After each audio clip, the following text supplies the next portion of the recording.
2 மாசம் ஆன ஏசி இங்க பக்கத்துல கூவம் இருக்கு அப்படிங்கிற ஒரே ரீசனுக்காக லீக். இவரு சொல்ற மாதிரி கழிவுநீர் காவா பக்கத்துல ஏசி இன்ஸ்டால் பண்ணியிருந்தோம்னாக்கா லீக் ஆகுமானாக்கா எஸ், எல்லாமே ஆகும்னு சொல்ல முடியாது, ஒரு சிலது ஆகலாம். இந்த மாதிரி கழிவுநீர் காவாகல்ல ஹைட்ரோஜன் சல்பரிக் மாதிரியான ஆசிட்கள் வெளிப்படும். இது காத்துல இருக்கிற ஈரப்பதத்தில் படும்போதோ இல்ல நமக்கு ஏசியோட காப்பர்ல கண்டென்சேஷன் நடக்கும் இல்லையா, அதுக்கு வெளியிலேயே ஈரமாகும்.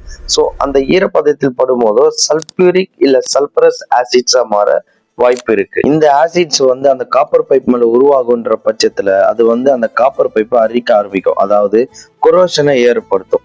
இந்த அரிப்பு காரணமாகவோ தொலைவுகள் ஏற்பட்டு இல்லை அந்த தொலைவுகள் வழியா கேஸ் மொத்தம் பிச்சுக்கிட்டு வெளியே போயிடும். ஸோ இதை தான் நம்ம லீக்கேஜ்னு சொல்றோம். இந்த வீடியோல அவர் சொல்ற மாதிரி 2-3 மாசத்துல இது நடக்குமான்னு கேட்டீங்கன்னா நடக்க வாய்ப்பு இருக்கு. ஆனா அது ரொம்ப ரேரான கேஸ். இது ரொம்ப ரேரான கேஸ் தான். ஏன்னா கண்டினியூஸா அந்த இடத்துல ஆசிட்ஸ் ஃபார்ம் ஆனாதான் தொலைவுகளை ஏற்படுத்தும். அது மட்டும் இல்லாம இப்போ வர சில பிராண்ட்ஸ் ஒரு சில பிராண்ட்ஸ் ப்ளூ ஃபின் டெக்னாலஜியை கொடுக்குறாங்க. இந்த டெக்னாலஜி அதாவது அசிடிக் ரியாக்ஷன் மூலியமா துருப்பிடிக்கிறது, கொரோஷன், இந்த லீக்கேஜ் இஷ்யூ வர்றதெல்லாம் தவிர்க்க முடியுது. சரி, நாங்க காவா பக்கத்துல இருக்கிறோம், எங்களுக்கு இந்த ப்ளூ ஃபின் கோட்டிங்லாம் இல்ல அப்படின்னு கேட்டீங்கன்னாக்கா இந்த காயில் சேவரை டிஸ்கிரிப்ஷன்ல கொடுத்துருக்கிறேன், பார்த்து பர்ச்சேஸ் பண்ணிக்கங்க. பட் டெக்னீஷியனை கூப்பிட்டு நல்லா ஸ்ப்ரே பண்ணீங்கன்னா அவங்க ப்ரொஃபஷனலா பண்ணி கொடுப்பாங்க, கிளீனா இருக்கும்.